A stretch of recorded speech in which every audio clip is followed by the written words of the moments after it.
Okay, so we're going to go ahead and get started and try to keep ourselves on time today. So bear with us if other folks are trickling in the next little bit. Good morning, everyone.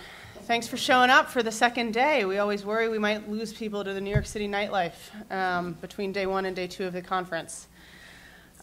So this morning's panel is on what the National Network has taken to calling shooting reviews.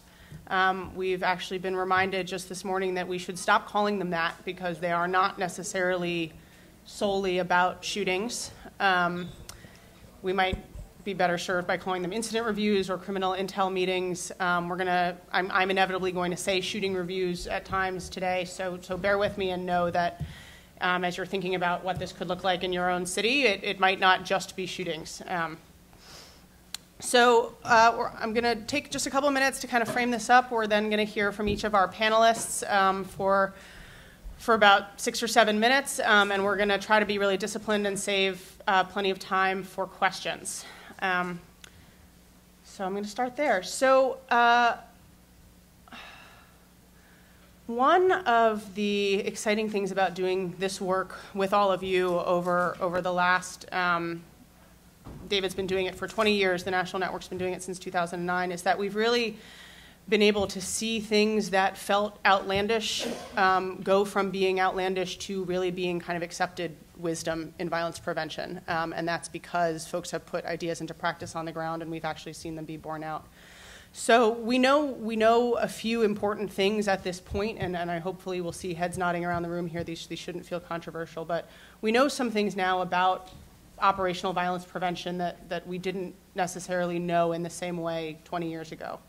So we know that in basically every city where the National Network is working, it's a tiny number of individuals who are involved in the most serious violence. That very small number of people tend to be involved in some sort of group dynamic, and that group dynamic turns out to be what matters about cycles of violence.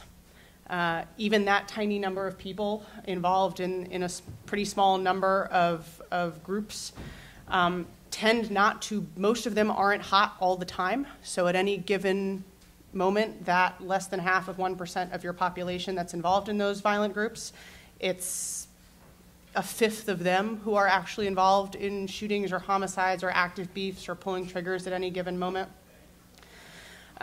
So the big picture that leaves us with is that most cities and even most neighborhoods are pretty safe most of the time. And that's not always how we've thought collectively as a field and as practitioners about violence. It's felt like it's neighborhoods that are violent, it's cities that are violent, it's communities that are violent, and that turns out really not to be true. And we talk about people at the National Network.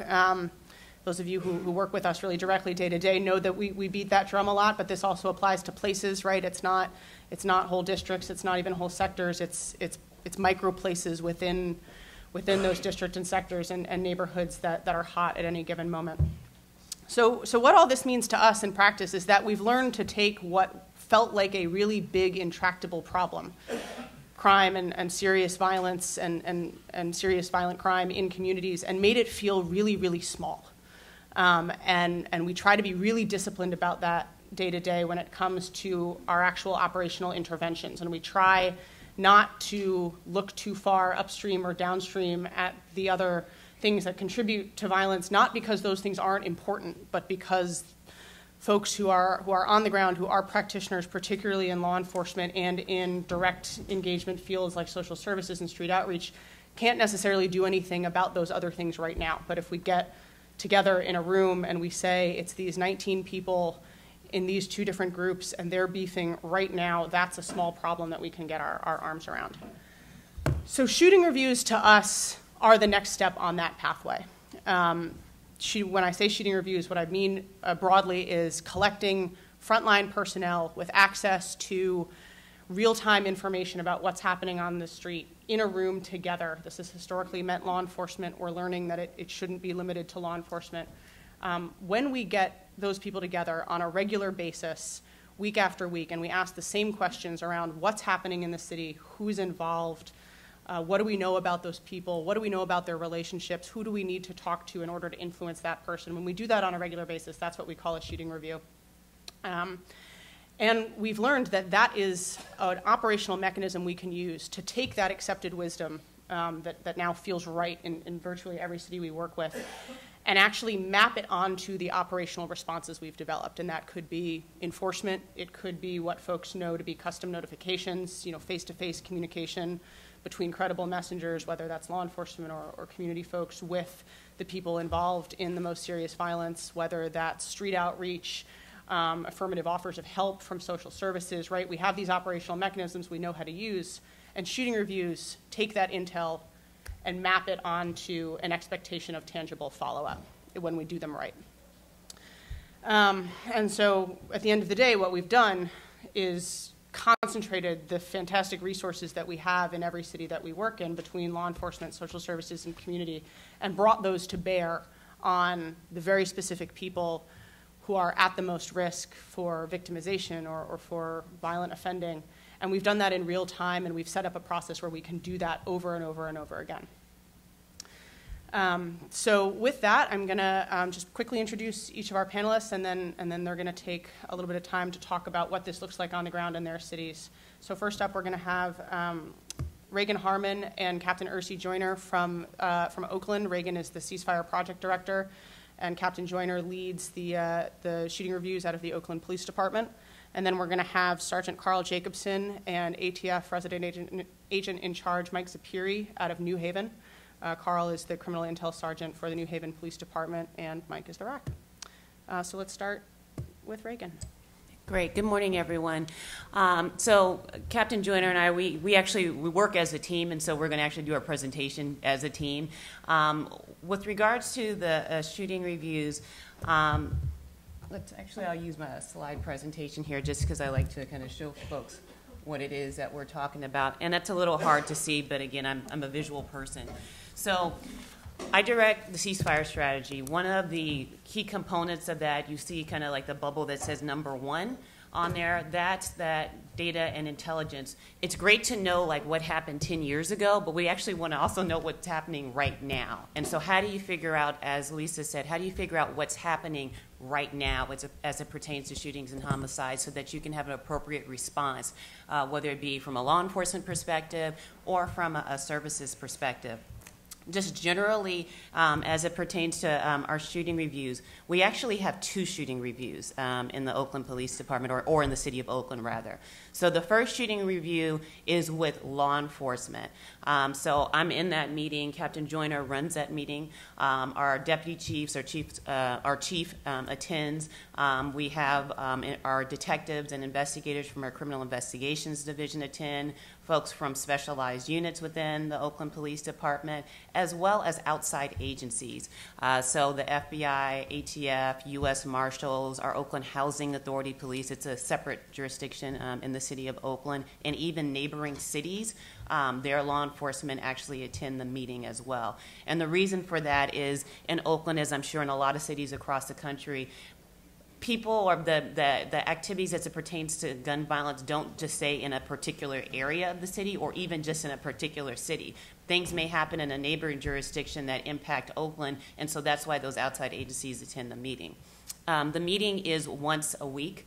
Some cities, again, depending on the amount of violence you have, may have it more than that. I think you'll hear about that a little bit later. But we have ours once a week. The meeting lasts an hour. So that's the police department kind of version of one, and we'll kind of walk through what a shooting review actually looks like in Oakland. But we also have one with our social services as well. And I run that meeting right after the OPD shooting review. So we literally had the meeting in the Oakland Police Department. 2 hours later, I walked to Human Services, and we have the same version, a different version of that same meeting in Human Services, where information is shared so that we can figure out what is appropriate services response so that we're not just having an enforcement response. So again, I think when we talk about, what we'll talk about today is really just these first 2 bubbles, which is the shooting review itself, what does it actually look like, and then how does information from the shooting review relay, how do we get that and make that into a custom notification, call-in, et cetera. So we'll just focus focus on number 1 and 2 today. So our goal was to actually kind of walk you through a shooting review. So at the shooting review, there's actually a packet that everybody who attends receives. So Captain Joyner. Hey, good morning, everybody. First and foremost, I want to actually thank the National Network for putting on a clinic like this. To have disciplines from all across the country and the world come together and network is very, very important. And part of networking, number one, is actually learning from others. So I think OPD serves as a perfect role model in what not to do and what to do. So these are some of the things we're going to talk about along the way.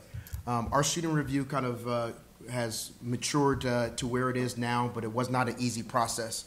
It's very, very important when you're conducting a shooting review that, as Ms. Harmon was just talking about, having the direction and buy-in from the leadership who directs that this meeting is an important meeting.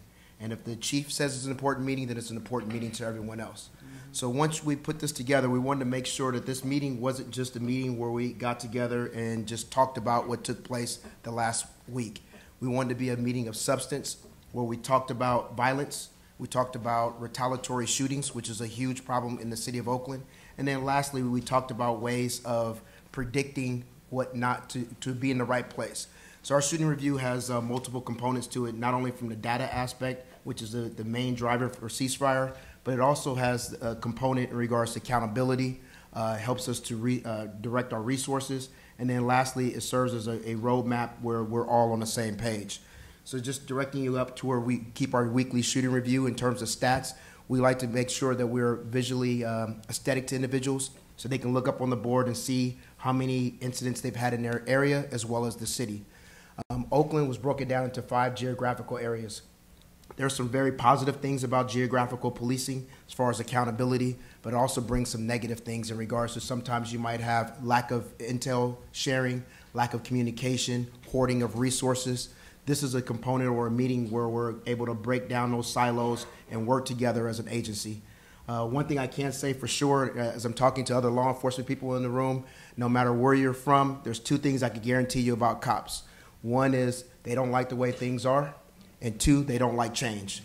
So we have to operate somewhere in the middle in dealing with that. So what we're tracking in the shooting review are not only our murders, our shootings, but also our shootings at cars as well as inhabited residences. We found that sometimes when we weren't paying attention to those shootings where people weren't injured, that those shootings actually had physical evidence that can link to other cases, as well as sometimes individuals who were being shot at, and we would have missed it in terms of our group or gang violence. Next slide, please. When we're talking about having the shooting review, we want to basically have something that kind of drives the conversation, but isn't death by PowerPoint.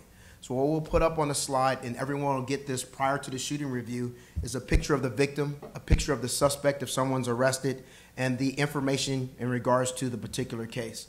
The investigators from the investigation division are aware of the fact that they have to present on the case with all the facts, what's happening with the case, and they understand that there are going to be deliverables that are given to them to follow up on.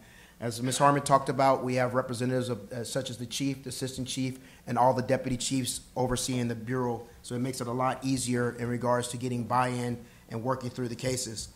And we kind of serve this as a kind of a conversation piece in regards to what we're doing to, like I said before, prevent crime, identify suspects, and then more importantly, try to prevent it from happening.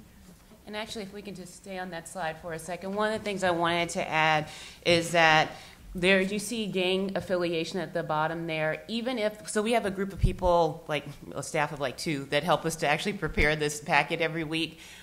Even if they know the gang or group affiliation, they don't put it in the packet all the time. And the reason for that is, to the captain's point, if we want this to be conversational when we actually have the shooting review meeting. So it's an opportunity, yes, for the investigator to present what he or she may know about the case, but it's also an opportunity for other folks to chime in to provide information about what they may know. And again, the goal of the shooting review is actually not to necessarily solve the case, which was hard for a lot of our investigators in the beginning because they're thinking, I just want to solve my case. The point is actually to reduce the likelihood of retaliation. Sometimes with the information sharing, a detective may get what they need to be able to solve the case, but it's really to reduce the likelihood of retaliation. So even if we do, like, for example, we may know that it's gang A, we're not going to put that on there because we want that dialogue to happen in the room. And sometimes what we found, especially from outside agencies like a neighboring city, we might actually think it's this group, but they have way more intel.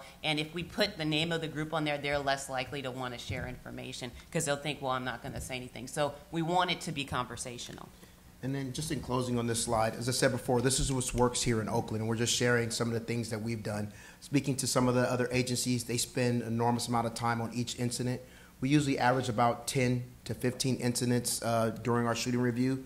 So we usually spend about 10 or 15 minutes. So we don't go into a lot of the gross details about the case, but just enough specifics so that we can drive the conversation. Another portion of the shooting review, after we go through the shooting incidents, at the end, we're broken down into 5 areas as well as a ceasefire team. Each area is assigned with coming up with targets of focus as well as individuals that we want to reach out with direct communication with using custom notifications. The importance of this slide and the importance of this tool when making our presentation in the meeting is the fact that we want to have a very precise idea of who we're going after, their vulnerabilities, and what we're going to do about them.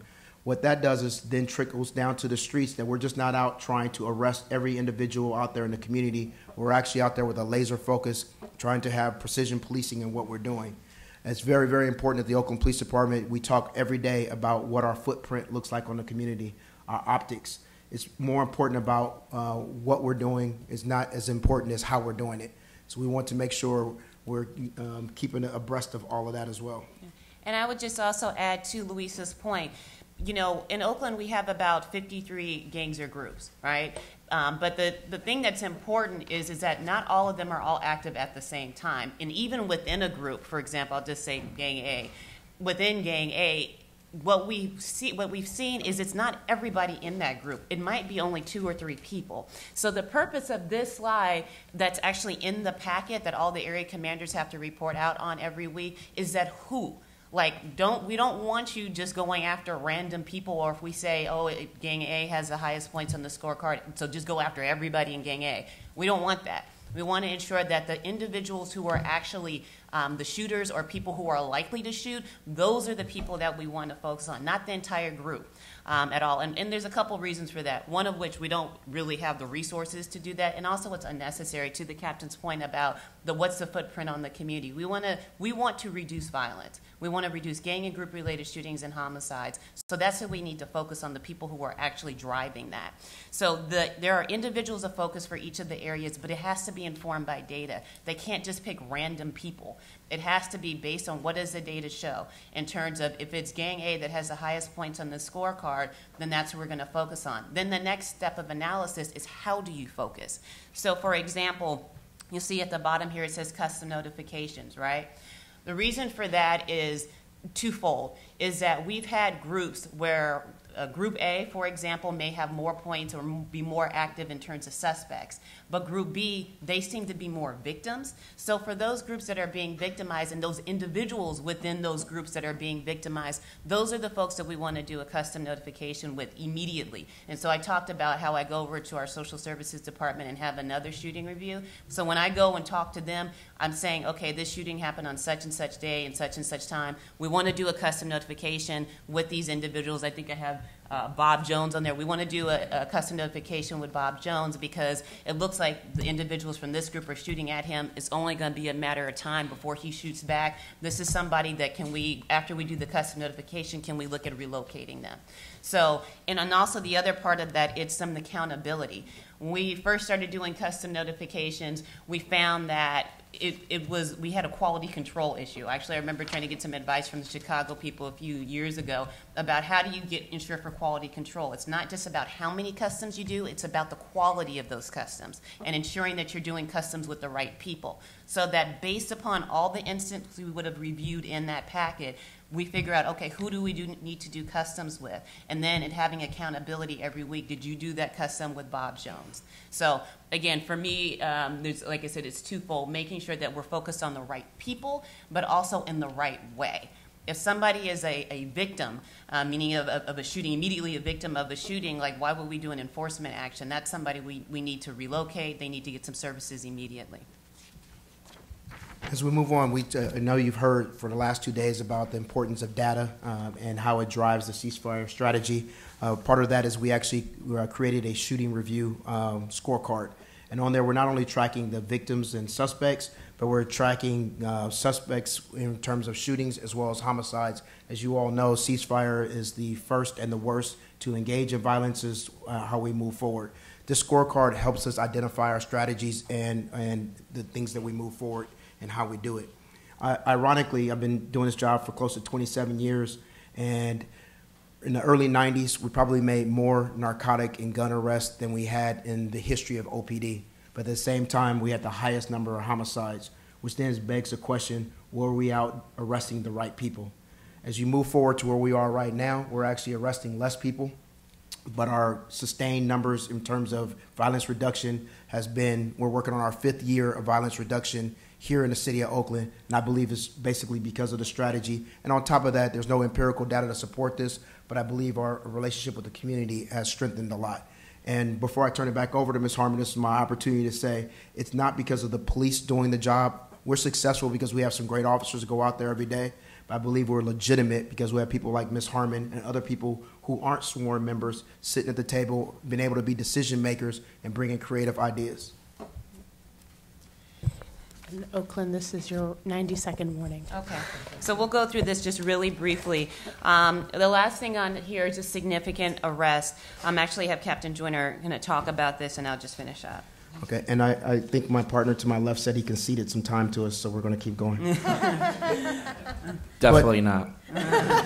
But in closing, one of the things we want to recognize, I told you before about the people out there actually doing the work. We have a slide built in called significant arrests. It's not just the ceasefire teams. We make sure we put people up there in terms of all the units, whether it be the patrol units, youth services section, in regards to significant arrests and how they relate to reducing violent crime. It's basically to build a cohesiveness, as I said before, breaking down silos and improving the relationship that we have. And then the last one, I'll just be real quick on this, is that there's a weekly action plan. So as in many cities, based upon what we see in that shooting review for that week, the people that we may have been focused on 3 weeks ago, maybe they're not active anymore, maybe they've been arrested, or maybe they've been relocated so that they're not active right now. So every week, the commanders actually have to come up with a weekly action plan. And the weekly action plan, one, it does a couple of things. It helps the chief and the deputy chiefs very quickly, outside of having to look at a 60-page document, see who are we focused on and why. And what I always tell the commanders, there has to be a nexus between your goal for the individual that you're focused on and the gang or group of focus. So you can't just pick random people. You have to, the individuals that are chosen who are the individuals of focus, what is your goal? Is your goal to make an arrest? What do you need to make that arrest? Is your goal a custom notification? Okay, then that's what we'll do. But there's just this weekly chart helps to ensure that people stay focused on the right individuals who are engaged in violence. And then lastly, we take notes at these meetings, and then those notes are distributed probably a day or two after the meeting so that every week you know what you're accountable for doing. You know what your deliverable is. It's not a gotcha session, but it is an accountability and a management session to ensure that people are doing what they need to do and staying focused. That's it. Thank you. Let's turn it over to Sergeant Jacobson in New Haven. So Mike and I are going to speak together as well. We're a team, but basically I speak a lot and he adds some good stuff. So I think they spoke a lot about the way they do the shooting review. We call it a daily intel meeting. We meet 4 days a week and we talk about everything that happened in the city. Most importantly the shootings, but everything that happened in the city. And we do the same exact thing. We're trying to stop retaliation, get the violence down. And we use the national network's practices, custom notifications, call-ins, and we meet as a team. And everybody in that room, and Mike's going to talk about that in a little bit, there's so many different agencies in that room, and we're able to go from that room every day with an action plan to stop a retaliatory shooting today. But I'm going to talk about where we were. In 2011, we're a city of about 130,000. We had 34 homicides and 137 non-fatal shootings. It was getting out of control. 34 homicides for a city that size was out of control for us. And I think you have to look at, from 2001 to 2011, we averaged 120 non-fatal shootings. Homicides, hey, some unlucky shots happened, you know, and your homicides go up. But you got to look at your non-fatal shootings. And from 2012, when we started the National Network's practices, till 2017, we've had averaged 60 non-fatal shootings. We've cut those non-fatal shootings in half because of the work that we started with the National Network, but we continued and made our own version with the daily intel meetings. We started the daily intel meeting in 2016, but it took a long time to get there. And I'm going to tell you, if you told me 5 years ago I'd be sitting here pushing for this type of stuff, you'd be crazy. Because when they sat me down and told me I was going to do this, I said, custom notifications? I'm going to tell people I'm coming after them? Are you crazy? But in 2012, they brought in Chief Esserman, who we have the pleasure of having in the room over in the corner, and the Chief's a strong leader. And he said, I don't care how many people you arrest, I want you to stop the violence in any way possible. And he brought these principles. And you guys talked about it too. We don't sit in our meetings and talk about arrest, arrest, arrest. We say, how do we stop the next body from dropping, person from being injured? And sometimes, a lot of times, that's not arrest. And it's definitely communication, and that's what Mike and I saw. So in 2012, we started, and it was kind of a mess, I'm going to be honest. And we just had patrolmen sitting in a room like this yelling out names that we need to put on this list. And it was a total mess. In 2013, the chief made the criminal intel unit. Now we have a unit of 7 detectives and a sergeant, which, you know, I have the honor of being. And we put that information together. But we still use all those patrol guys. But we actually have a gang classification list. We have group audits. We have every 3 months we have an actual shooting review with the detectives. But on a daily basis, we have what we call the criminal intel unit, the criminal intel meeting. And I think we're successful because, first, it's hard to get everybody in the room. You know, and we've had those questions. But we had strong leaders like Chief Esserman and the other leaders, Mike's boss at the ATF, the head of the FBI. They all sat in the room the first day in January of 2016, and they said, you will meet here every day, but we will not be here to bother you, which was a big thing, you know, because cops can't get things done with their bosses looking over their shoulders, and cops throw out stupid stuff trying to be the hero when bosses are sitting over their shoulders. Now they had to sit in the room with a bunch of sergeants and a bunch of agents and talk about what they really knew. And that was very successful for us. You want to talk about the meeting and who's there? Or? Sure. Good morning, and thank you for having me. I'm humbled to be here, to be honest with you, and I also want to thank you guys for coming out here from Oakland and sharing your thoughts. And what's great about hearing from you is I'm going to steal a bunch of your words. So the origin of our criminal intel meeting started in 2015, where the idea moved forward, where we started meeting regularly in the beginning of 2016. And what we noticed in 2015, our assessment was that we would see critical incidents, meaning homicides, high public homicides, where we would have rooms that would overflow with people. And when that would happen, we would get a lot of information very quickly, and we would rapidly deploy resources. So it was the natural progression to see if we could turn that kind of response into something we do daily for everything, to include robberies, to include non-fatal shootings, to include shootings where nobody's hit. So it was the same exact, to steal your words, Captain, it was the idea to create some precision policing. Because prior to that, my experiences in both New Haven and other areas where I worked across the country was that there's a lot of policing that was done based on opportunity as opposed to who's actually committing the violence. Having everybody in the room on a regular basis, we know immediately who caused the violence the day before, and we have a very good idea who's likely to retaliate. So we can deploy those resources rapidly, effectively, and with the right amount of measure. We're not looking to arrest our way out of violence. It's just not going to work. It's never worked. What we're looking to do is to try to prevent as much as we possibly can, keep the community believing that the police are there to protect them, and to keep law enforcement safe at the same time. So we talked about, we had the bosses tell us you got to sit in this room. So we all sat in this room. Then the next thing you have to have is you got to be credible, right? So we had an incident in February of 2016 with a string of robberies in the West Haven Police Department They had an incident, and New Haven had an incident. Now, those phone calls wouldn't happen for 2 or 3 weeks later like it's the same suspect. But since they sat in the morning meeting with us, they said, hey, same description, same guy. And within 2 days, we had people in custody for armed robberies, real violent people.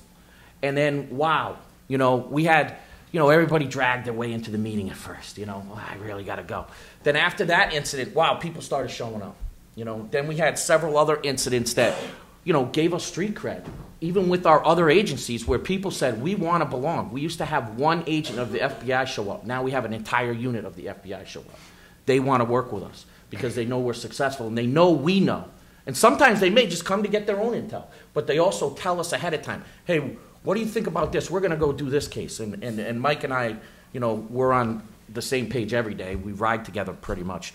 And it's amazing to have the collaboration. But you had to have the leaders tell you to do it and stay out of the way. And then you had to have some successes.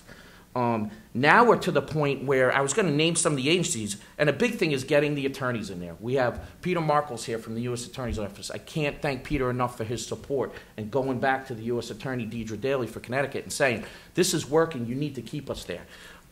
Stacy Spell, our project manager's here. Man, Stacy's a retired homicide detective. He could have taken his pension and stayed out of it, but he doesn't. He's out in the community every day with me, walking up, knocking on people's doors. Can't tell you what that helps that intel meeting. So we also have ATF, Marshals, FBI, every unit of the New Haven Police Department. And like I said, at first they didn't buy into it. Now they're kind of guilted into it. Oh, I got to go to that meeting because they might solve my stuff without me. So one of our great partners, Department of Corrections. We could not survive without Department of Corrections. In 2013, Chief Esserman made me the head of Intel. And I was a drug and gun guy my whole career. I get drugs and guns. That was me, stats. This has changed my perspective to law enforcement, working with Project Longevity and the National Network. And when the chief said, I'm going to give you a DOC guy, a lieutenant from the DOC, and I'm like, I don't need DOC. I can do this alone. Man, let me tell you, we wouldn't be half the unit we are or half the meeting we are without DOC. They listen to the phone calls. They have great intel inside. I mean, that has changed our law enforcement strategies and perspectives. And I got to give the chief credit for that because I said, I don't need DOC. And he's like, you will take DOC. So the strong leadership thing is good because us cops think we know. We think we know. Like I said, this is only a transformation of 5 years. The other thing I wanted to mention with Mike is we were doing Project Longevity. We were doing customs. We were doing call-ins. But we were only meeting once a month target enforcement-wise. So once a month, maybe the FBI might send someone, and I got stuck with all the target enforcement. And Mike came from New York in 2014, 15? 2014. And he's like, man, you're crazy. You're doing everything. Why are you doing everything? And I'm like, because nobody's helping me. Help me. And that's how he actually thought of the idea. Let's meet every day and talk about this. And I'm like, well, that'll be tough. And then we brought it to our Assistant Chief, Archie Generoso, who's a great man, who's on a trip to Alaska right now, or he'd be here. He dragged me here for 5 years to the National Network, unwillingly at first. And now I'm like, when are we going again? You have to try it. And you need some people that are about it. Those people I named in this room, they're about it. And I'm proud to work with them. Mike's about it. I'm proud to work with him. We had a few other cases. You want to talk about the fentanyl case? Or? Sure. Quickly. Do we have time? Yeah. Real quickly. I'm talking fast. Real quickly. Like we mentioned before, the daily intel meetings incorporates everything that goes on. Violence or nonviolent acts. We speak to the local departments about burglaries and car thefts, as well as in one occasion we had I think 17 overdoses, fentanyl-related overdoses. And I think four fatals from that, and ATF partnered with everybody else. It's way out of our lane, but we partnered and supported the investigation with everybody else in the room, because that was just that's just what you do as a partner in the daily intel group. We learned about this on Saturday into a Sunday, I believe. Monday morning, not only did we have all our law enforcement partners, we also had doctors and paramedics and other first responders from Yale New Haven Hospital showed up at the meeting, and they had heard about it. We didn't invite them, but it was fantastic to have them there, not only to give us kind of a description of what they saw for the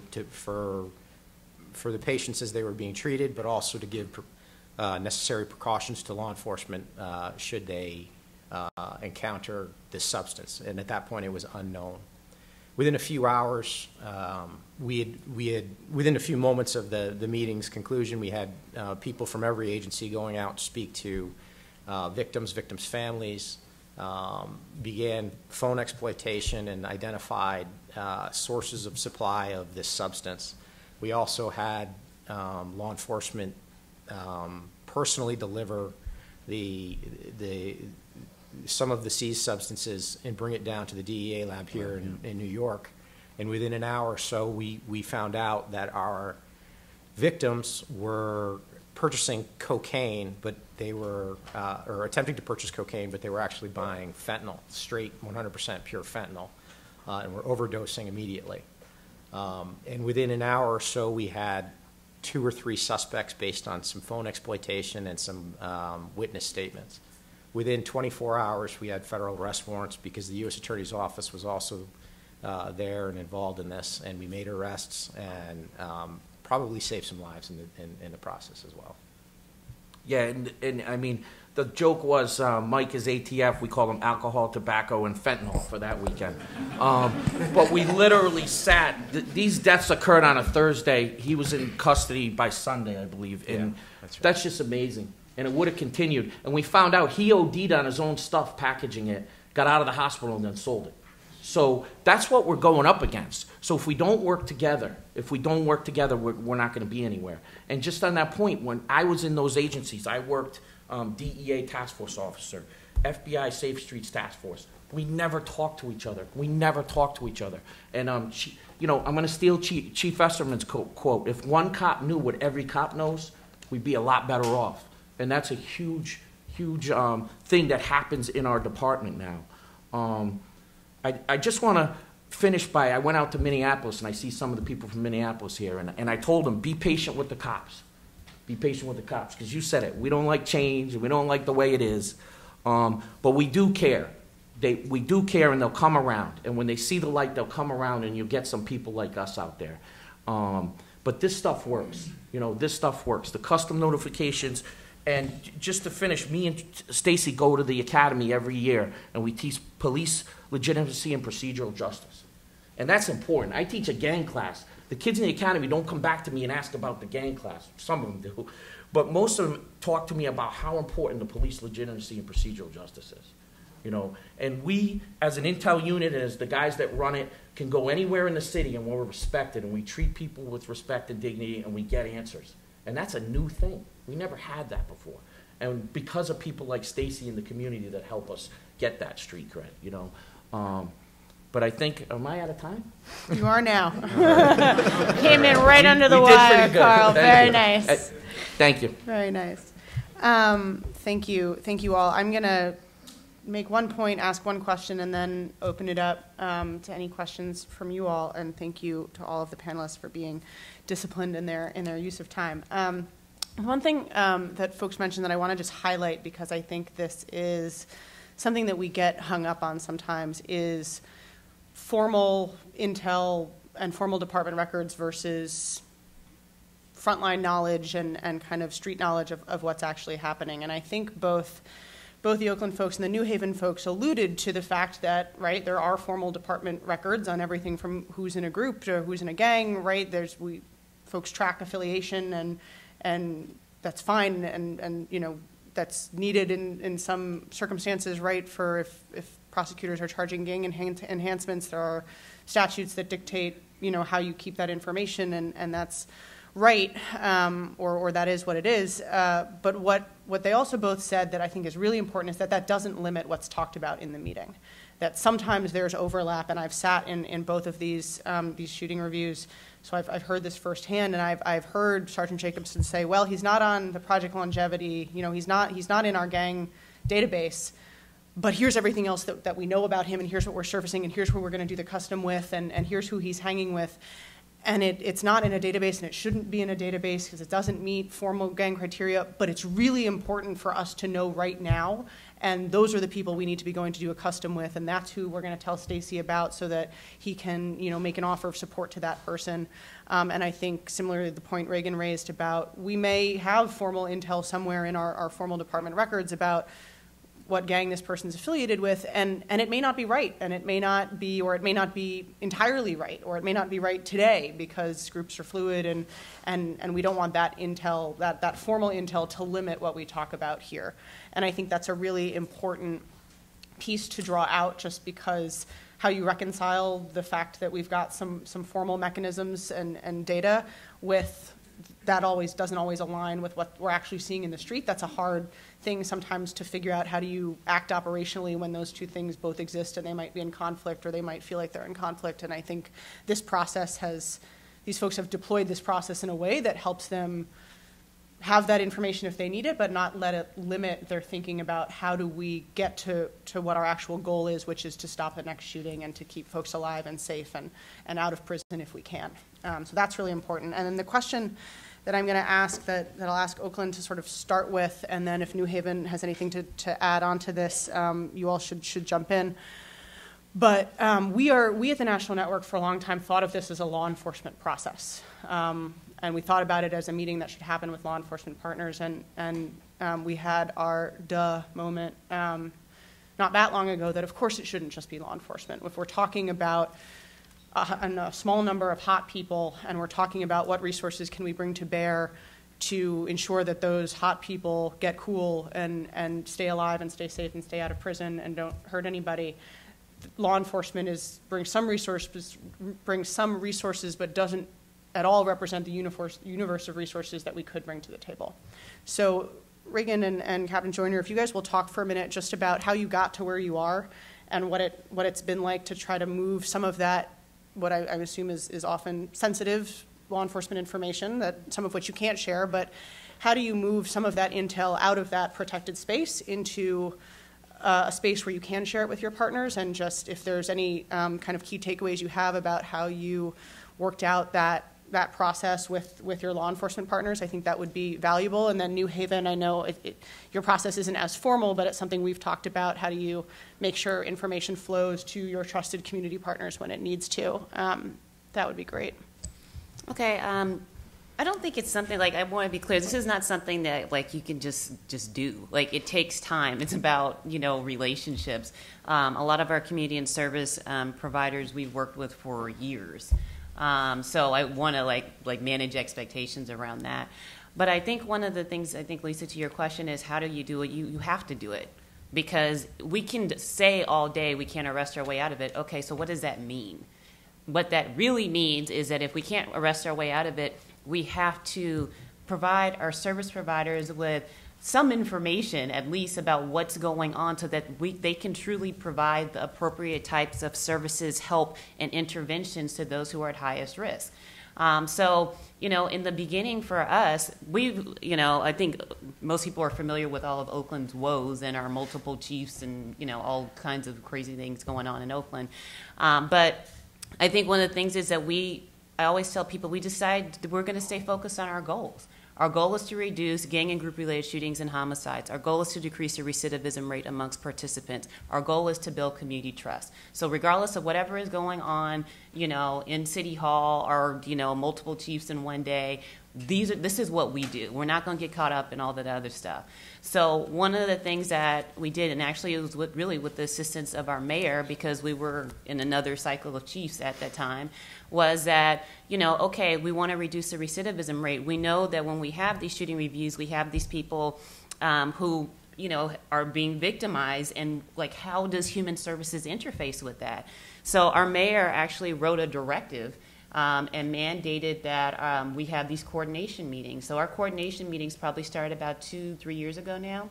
But she mandated that we have these coordination meetings where we would work out with our chief about what type of information could be shared with Human Services, and then Human Services would let us know what type of information they needed. So we had to tweak it over a period of time, but essentially, we don't provide what I would call sensitive law enforcement information if we have information about a suspect, that type of thing. The goal is, how do we help people? How do we reduce the likelihood of a retaliatory shooting? So what I do between the OPD shooting review is I'm kind of have to filter out information in that 2-hour time span I have before I go to the social services division about, okay, what can I share, what can't I share? I always verify with OPD, is this shareable, is this not shareable, so that by the time I go over to the social services, I know what I can and can't say. And we also have a deputy chief who sits in on those coordination meetings, so that if there are questions or issues with the police department, he can make decisions around that with our human services staff at that time. He has authority to be able to do that. So again, like I said, I preface by saying it is relationships that have been built over time. It is a process. There's still things that we try to work out, but we always try to stay focused on the goals. And again, that's what we stay focused on, not kind of, I don't like Human Services, I don't like PD. No, we're focused on, okay, so-and-so got shot on Wednesday. His house has been shot up 6 times. What can we do to help him? And then that's an opportunity for Human Services to say, okay, we have this possibility available. We might be able to do this. Can you help us do that? So. I'll go. You good? Okay, so I told you I like to talk. It's very hard. We have probation, parole, juvenile probation, and juvenile parole sit in our meeting. When we first started, I had detectives going, this is law enforcement only. Yeah, idiots, they're law enforcement. It's very hard to break that mold. And I'm telling you, I'm 20 years on the job, and I used to have that mold. So once we opened up, and this is how it first went. There's a great woman, Kate Gunning, who runs juvenile probation. We reached out to her before we had the meetings, and we said, Kate, this kid's going to get shot, or he's going to shoot somebody. I know, I can't get him in. Kate, you don't understand me, he's going to get shot. Not 12 hours later, the kid was shot. Kate called me back and said, I'm sorry, I did everything you can. And I said, I believe you did everything you can, but we're starting these meetings and I'd like you in them. This was in November of 2015. And I'd like you in them because you have a lot of intel and a lot of information for us, and I won't break your trust. I won't break your trust with the kids. And she didn't believe me, but she does today. She calls me and texts me 15 times a day. She's my work wife now. And we just share information. But it took me telling her something to get it back. And cops aren't good at that. You got to open your doors and let them in. Now, our other big resource, and they don't come to the meeting because they're not law enforcement, is street outreach. And we have a program called USTAT at our school. We had an uptick in juvenile violence. The head of USTAT is a school member that not always did well with the police.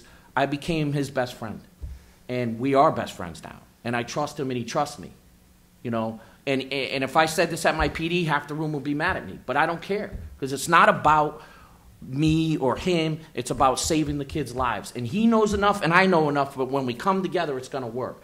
So, don't tell my new chief, but I probably told people stuff I wasn't supposed to tell to build that trust.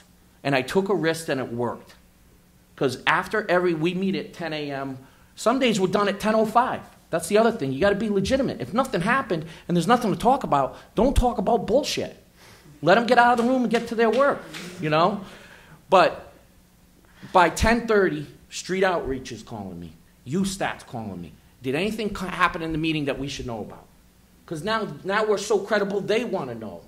And I make sure I make an appearance at USTAT once every 2 months or whatever I need to do. If there's an uptick in violent youth crime, I'm there. And they're calling me. And that's relationships. It started with me and Mike.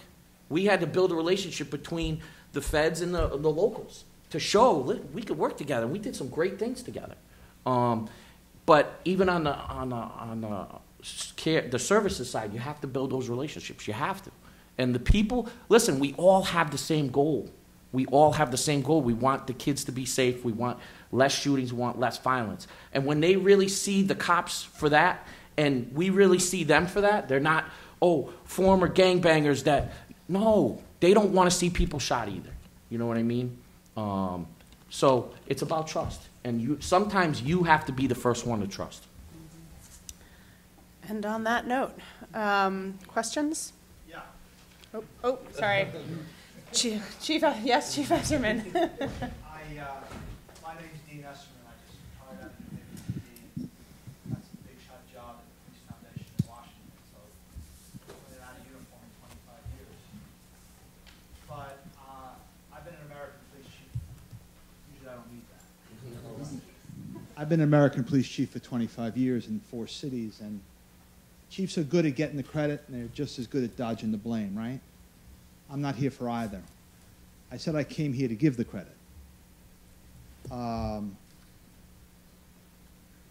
know, when I got brought back to New Haven because of the crisis that Karl referred to, 167 shot and murdered, 34 of them murdered of the 167. I asked a lot from a lot of people. A lot of guys came out of retirement for me. Stacy came out of retirement for me. The chief of detectives came out of retirement for me. I got a lot of spouses who hate me. But I came here to give the credit to who deserved it, which is Karl and Mike, Mr. Markle over there, and Stacy Spell. Because I gave them what I value most in this world. I gave them my trust. And I let them do the job. It wasn't easy. Mike wasn't the first ATF agent. I had to have the first ATF agent promoted to a new job so that he'd look good and we'd lose him, thank God. But you do what you got to do. I wasn't there to make friends. I was there to get the job done. And I knew how to get the job done, which was to trust your people. So before this started an hour ago, I asked Karl and Mike to make me proud. And they did, thank you. You made New Haven proud.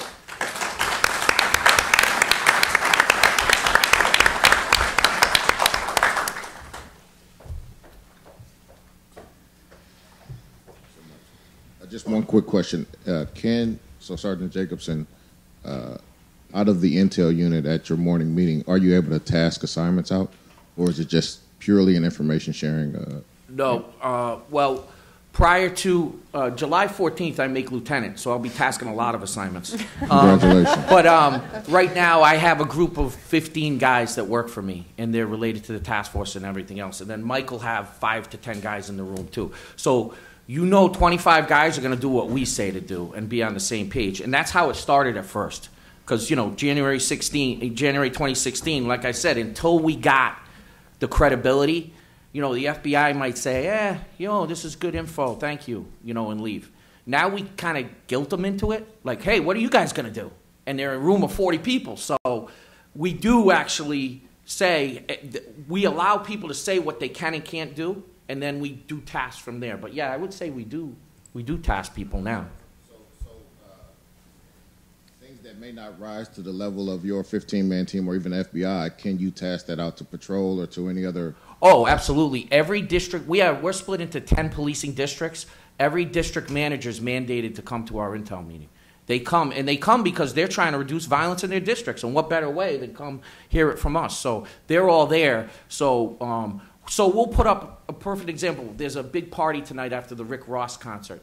And that's going to be a problem party. So we put it up on Monday and said, what are we going to do about this? The district manager said, I'm going to get extra officers here. Our narcotics unit's working that night in plain clothes. They're going to be there. So, yeah, to answer your question, absolutely. But it took a while. It takes a while, But, yeah, that's what we do now, and that's why our crime's so low. Thank you. Just want to add one thing to that. One thing that I've noticed on that is we've had a lot of people volunteer, not so much have to task them with stuff. We've seen people say, you know what, I can increase restrictions on him. He's on parole or probation, or like Karl said, district managers will say, all right, I'm going to move some resources over to this area or that area. And I think just to put that also in perspective, we were on a panel yesterday in this room around project management and sort of sustainability, and one of the things that we drew out was that there's no one way to do this, but there are some core elements that need to be in place, and how you get there might feel specific to your jurisdiction, but some sort of accountability measure and some sort of accountability mechanism for what you do with the intel that surfaces, from the national network's perspective, having seen a lot of these meetings, seems critical. And in Oakland, it's a pretty formal mechanism, which is great because it's right there, it's in black and white, it's on paper, it's everybody knows. In New Haven, it's less formal, and it has to do with who's looking and who's in the room and who's going to kind of know through the grapevine if you didn't follow up on what you said you were going to do. And the bottom line from our perspective is they both work. They're both meaningful ways of ensuring accountability from folks on discrete tasks. So we've tried, we tend towards formalization at the national network because we hope it makes things feel durable, but we've learned not to be too didactic about it as long as what's in place actually is producing the follow-up that we all want. So that's just, I think, an important context. Other questions? Yes. Yeah. Hi, I'm Vic Joseph from Pittsburgh PD. I just want to thank the panel for sharing your experience today. It's very informative. Question on your custom notifications, call-ins, things like that. Do you guys track statistically how many people accept services, take services, and what those numbers look like? And of those who accept or take the services, what does their life look like afterward? Recidivism, victimization? So I'll answer the question, I guess, on behalf of Oakland.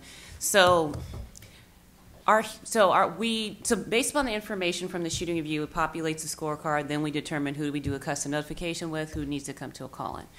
At the call-in itself, our social service providers, and when I say social service providers, that includes street outreach, that includes case management, that includes all of the service providers that the City of Oakland funds, and there are a lot of them. That includes employment training, et cetera. Those services are offered at the call-in, and they are offered during the custom notification.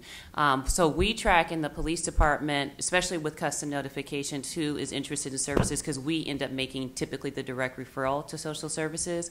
At the call-in, our social services department tracks that themselves, and then they report back out to us. So we know, for example, after every call-in, how many people signed up for services. Then when we have our coordination meeting every week, then at that coordination meeting, they report out, say, for example, 20 people came to a call-in. At the call-in itself, 19 out of the 20 signed up for services. These are the type of services they signed up for. 3 weeks out after a call-in, now there's only, let's say, 17 people of the original group that's still engaged. These are the type of things that they're engaged in. So we do track that information. Then on the OPD side, we also have to report out to our city council around what happened to these people, after a call-in.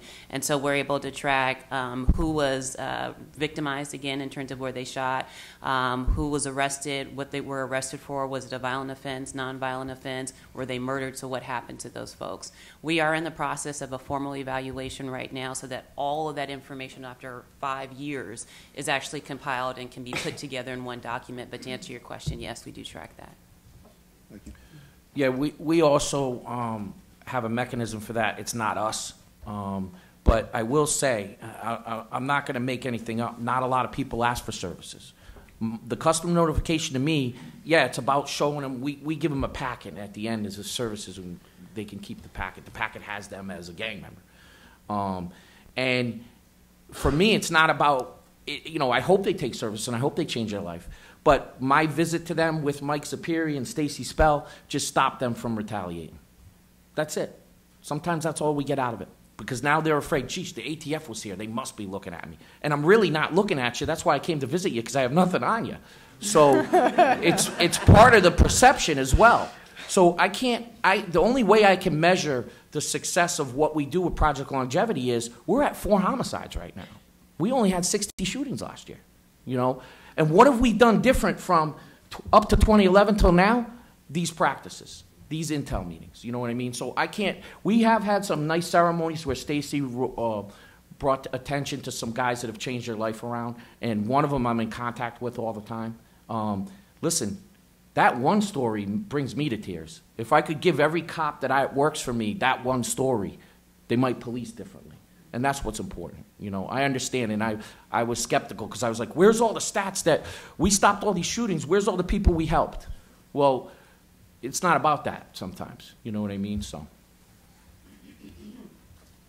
Hi, I'm Mike McLively. I'm with the Law Center to Prevent Gun Violence. I just want to thank everyone on the panel. This has been really, really informational. Two really quick questions. One for Sergeant Jacobson. You mentioned, you can't arrest your way out of the problem. I'm curious if you could just give us a concrete example of a time where you came up with a solution to a potentially violent situation that was, that didn't involve using arrest. And then one question for Reygan, which is, can you just talk briefly a little bit more about the regular community side meetings that are happening in terms of who's at the table and how did you figure out who should be at the table, and are there any problems keeping people in the room? Okay, so I'll use a recent scenario that happened. It started Saturday night. We had a shooting on Sherman Avenue. It was a large party. They shot into the crowd of people. The party was at a family that's a known violent family. So we got started right away with the intel meeting partners trying to get information. We also got information from the street outreach workers that the Brown family was going to retaliate. So I immediately said, tell the Brown family to give me 48 hours. Now, it's not the greatest example because there's one arrest involved, but instead of 50 arrests, I'm going to tell you about one arrest that led to the stop of violence. So on Sunday, this same individual has a shootout in McDonald's parking lot. Then Sunday afternoon, the same individual drops 25 rounds down the street on Lilac Street, which happens to be his grandmother's street. So on Monday, we're at the intel meeting, and we go after this one individual. We're going to custom notify the kid he was shooting at in most of these instances, and there's a couple other kids involved that we wanted to talk to. So we went out to Waterbury, which is another community, and we end up finding the kid. We end up making an arrest. We end up getting a gun with an extended clip. I'm able to call the street outreach worker back and say, please tell the Brown family we believe this is the person that did it. Do not retaliate. The Brown family, now granted, I still made one arrest, but I only made one arrest. The Brown family, knocking on wood because the week's not over, has not retaliated. We're working on some other stuff. I still haven't found that kid to custom notify him yet. I think he's hiding because he got shot at 25 times. But my point is it only took one arrest, when in the old days we would have arrested 15 people. You know what I mean? So off the top of my head, I can't think of. We have other situations where we just went and talked to people, and but this. Oh, okay. So, oh man, Stacy, you're gonna get me fired. So part of this whole thing too is trusting the community and the community trusting us. That wonderful person I talked about, Kate Gunning, has me meet a grandmother to do a custom notification on the kid. The kid doesn't show up, but she tells us her story, how her own daughter was riding around with gangbangers, like 17, 18 years old. A guy saw another guy. He pulled his gun out to shoot that guy, and the gun went off and killed her daughter. And she's just plagued with these situations throughout her entire life. So I said, you don't trust me. You don't trust me. I'm the police, and I get that. But I want you to trust me. I want you to learn to trust me. I said, if you find a gun in that house, you call me, I'll come get it, no questions asked. Now, I'm going to test the gun. If it comes back to a murder, I might have to ask some questions. But, please, I never thought she'd call me. Never. About 4 to 6 months later, she called me. There's a gun under the bed, and it's a room that's not occupied. She's kind of setting the stage like I can't arrest anybody. I said, that's fine. I'll be there in plain clothes with my hoodie on and a bag, and I'll come and get it. No, I'm thinking she's going to let me in and grab the gun. I get to the back door, knock on it. She's like, open the bag. I open the bag. She throws the gun in the bag. I'm like, oh, jeez. And then we later saw social media posts about the grandson. The thing just didn't disappear. That group that he's part of was in the middle of a beef. That gun was definitely going to be used in a beef. I did not arrest anybody. Unfortunately, a few months later, he was arrested for a different shooting. I didn't arrest anybody. I really couldn't. We did test the gun. It didn't come back to anything. But there's an example. The community trusts us because we're doing it a different way, and we're able to take a gun off the street that stopped the shooting. And I think in terms of community participation, there's a couple of things. The ceasefire work in Oakland was actually brought to Oakland by the community, and so a lot of those same community partners are still very much involved. So there's a couple of opportunities to talk about that coordination meeting. We actually have community members participate in that coordination meeting as well. So we have social services, but our community partners are actually at that meeting. The custom notifications, we actually have community partners participate in those custom notifications. And I actually, when I get back to Oakland, we put out a request for qualifications to hire community partners to actually compensate them for doing custom notifications. To ask somebody to do it on a voluntary basis is really challenging. So, I mean, I value their time. I get compensated for my time. They should get compensated for their time. So that's another ways or means for a community to be involved. We also have a meeting called a partnership meeting. It happens every other month where we there's 3 goals, like I said, with our ceasefire strategy. It is a reduction of shootings and homicides, reducing the recidivism rate, and building community trust. So we talk about where we are in terms of our progress on those 3 goals at the partnership meeting. And I would say, lastly, the procedural justice training, the initial procedural justice training was done in partnership with those same community partners. And so now we've expanded to looking at how do you actually apply procedural justice. I can sit in the class, great, love it, awesome. But when I get out into the street, if I'm a cop, how do I actually apply that? And so we're looking at how do you apply those principles at shooting and homicide scenes. So we have community members, it's actually expanded beyond the original group, that are working with us on trying to put that work together, as well as doing specialized training for folks who work in specialized units in terms of how do they apply procedural justice if you work in a gang unit. So all that to say is out of all of the kind of, there's several entry points for community members to have full participation, and it's really throughout those 3 goals where there's lots of opportunities for our community members to fully participate and be informed. Thank you.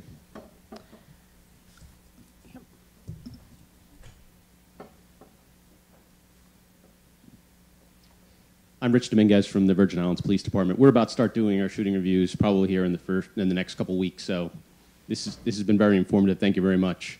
My main question is, you both described certain times where you had that incident that got everybody on your team because they saw how successful it was.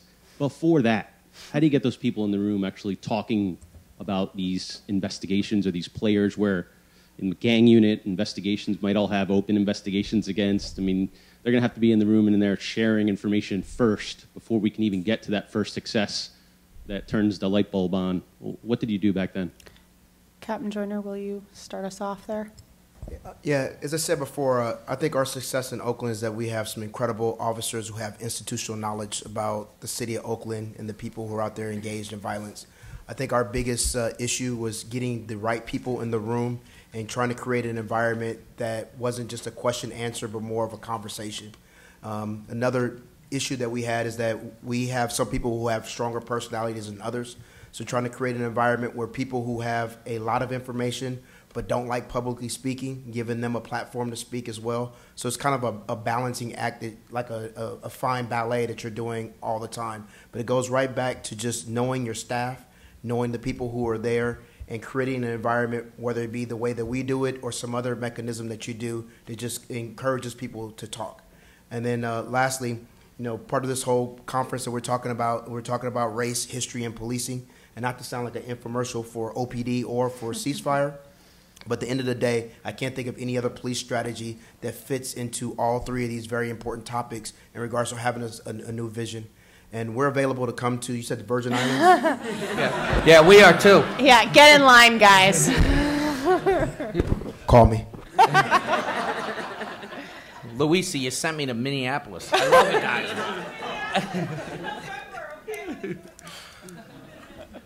If I could just follow up on that, Captain said it right. You got to get the right people in the room. Mike and I were the first 2 right people, and then it went from there. But also guilt them into it. We basically had to tell the FBI, look at all the great work we're doing. Can you guys help us? I mean, in a nice way, but guilt them into it.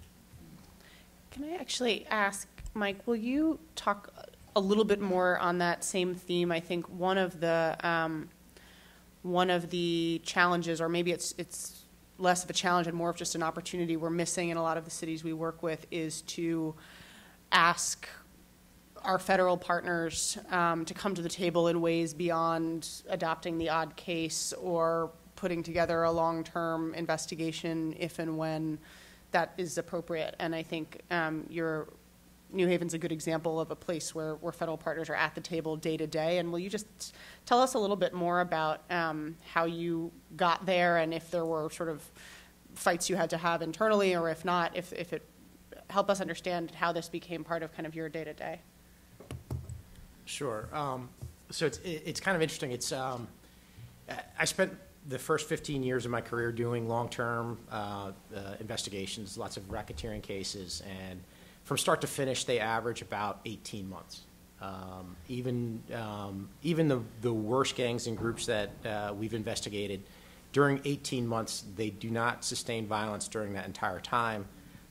There's peaks and lows, and what I see is while I'm focused so many resources on that one particular gang or group, there are several others that are becoming violent during that time, and there's no attention towards them. So the solution to that was pretty obvious to me, was to become more localized. That was basically the sales pitch I made to my supervisors. I'm not on any kind of I'm not evaluated by any kind of statistical measure except a reduction in violence. So I'm allowed to approach my area of operation the way I feel most suitable. And what I saw in New Haven is that there were several gangs and groups that were worthy of long-term investigations, but at the same time, there was a lot of them, and I couldn't allocate all the resources of my group towards just one of them.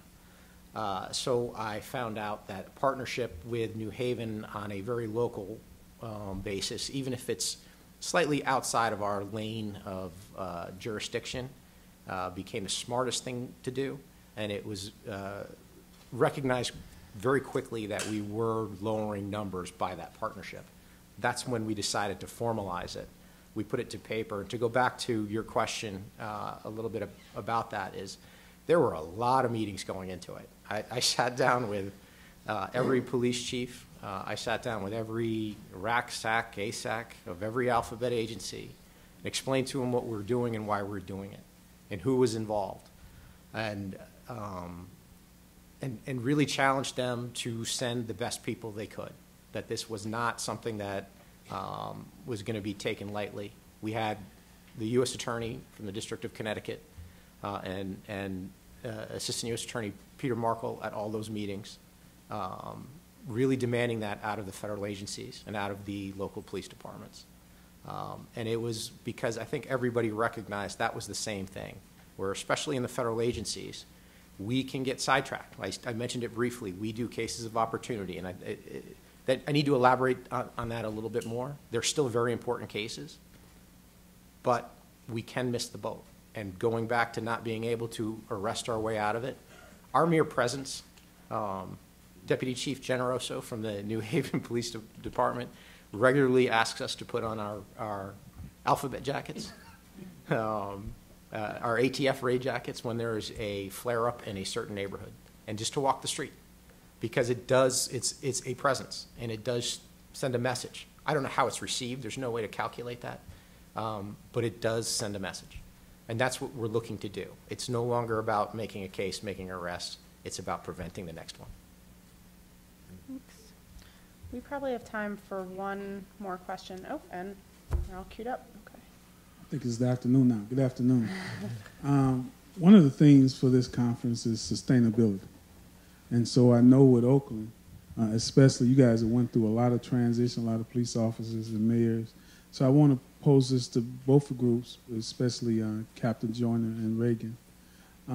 When you have those transitions, who initiates the conversation to let the new administration and leadership in to know what's already in place? Do you sit back and wait on them, or do you aggressively call them to the table and say, this is where we're at, and this is what we need your support on so we can continue this work? I would say that you have to do it. I mean, we've had so many transitions. It's been different every time. But one of the key, I think, partnerships for us is with the community. So our community partners, when we've had a new chief, new mayor, they're great advocates. So they set up their own meetings and say, look, this is what we've been doing for the past couple of years. These are the reductions, and our expectation is that you're going to continue to do this, and basically demand a yes. So I would say our community partners, you typically kind of lead that charge and have those initial meetings. The other thing is, at a staff level, yes, we obviously have those follow-up meetings, but it's typically, like I said, our community partners who initiate those changes, those initial conversations for us in the beginning. And I think that has been a really important role that they have played, because with all of the changes in mayors, chiefs, all that type of stuff, that political pressure, and especially with politicians understanding that votes, that's their bread and butter. They got to get the votes. So when our community partners are able to mobilize community, organize these meetings, and basically make demands, that has really helped us. It's almost like what they said at the first panel this morning. You have to have folks who kind of can insulate you. It's not always appropriate as a city employee, whether in the police department or even our folks in human services, to make those kind of initial demands. But when you have community partners, they can do that for you, and it provides that insulation. And that trust has been, just like I said, developed over a period of time. So for us, I think it's going to be the presence of the U.S. Attorney's Office. The U.S. Attorney's Office has made a commitment to this.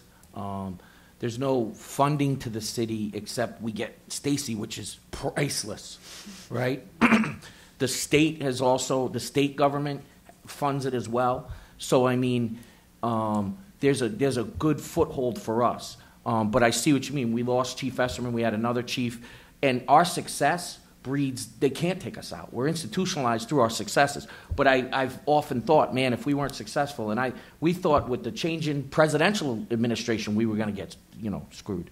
But the other point of it is we believe in it, and we drive our bosses crazy.